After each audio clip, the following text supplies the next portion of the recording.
Alors, vous avez traité le thème de cette journée internationale de la femme.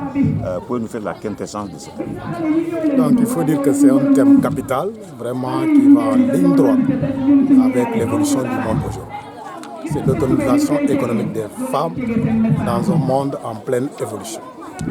Et donc, vous savez qu'aujourd'hui, l'autonomisation de ces femmes vraiment est quelque chose de capital. Quand on sait le rôle déterminant que jouent les femmes dans les ménages, dans les foyers, dans les quartiers, dans les villes et surtout dans nos pays. On l'a toujours dit que les femmes qui parviennent à gérer des entreprises réussissent de manière extraordinaire. Et aujourd'hui, dans nos pays, surtout nos pays africains, nous avons ce problème d'autonomisation économique des femmes. Et comme je viens de le dire tantôt, ceci est surtout lié à des facteurs socio-culturels. Il y a de ces facteurs bloquants, mais également il y a aussi de ces facteurs institutionnels.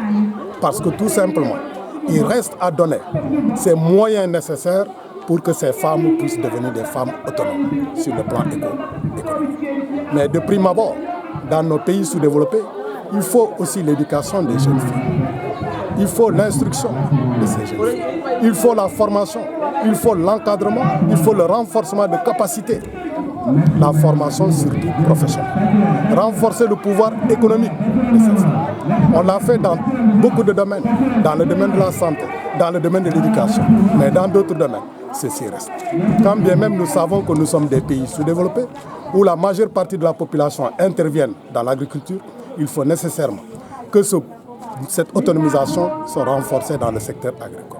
Parce que les femmes interviennent en bon nombre dans ce secteur. Et nous savons bien que ces femmes ne sont pas formées. La plupart ne sont pas encadrées. Elles n'ont pas tout simplement également ces moyens financiers pour pouvoir s'autogérer, s'autofinancer, s'encadrer. Mais également, ces femmes n'ont pas accès, n'est-ce pas, à des marchés extérieurs. Elles ne peuvent pas s'associer à ces marchés extérieurs parce qu'elles n'ont pas ces moyens dont je viens tout simplement développer tout à l'heure. Voilà tout simplement les pistes de réflexion que nous avons données aujourd'hui pour qu'à partir au niveau de ces milieux ruraux, qu'on puisse voir ce qu'on peut faire tout simplement pour aider les femmes, pour la promotion de la femme dans le cadre de l'autonomisation économique de celle-ci. Voilà à la lumière de ce tableau que vous venez de dépeindre, est-ce à dire que l'autonomisation des femmes est loin d'être une réalité? Elle n'est pas loin d'une réalité. Dans ce monde moderne d'aujourd'hui, il faut nécessairement, n'est-ce pas, s'adapter au monde d'aujourd'hui. Parce que comme on l'a dit, c'est un monde de travail qui évolue. Et nous savons que la plupart de ces femmes sont dans le secteur informel. Il faut nécessairement les encadrer, il faut les former, il faut leur donner les moyens nécessaires, les entrants et autres. C'est ça la réalité. Mais le problème, c'est que aussi dans le dessus, par exemple, les femmes ont listé beaucoup de mots dont elles souffrent que le manque de formation, il n'y a pas d'infrastructures comme des centrales commerciales, de complexes frigorifiques, d'unités de transformation. Elles n'ont pas accès aux fonciers.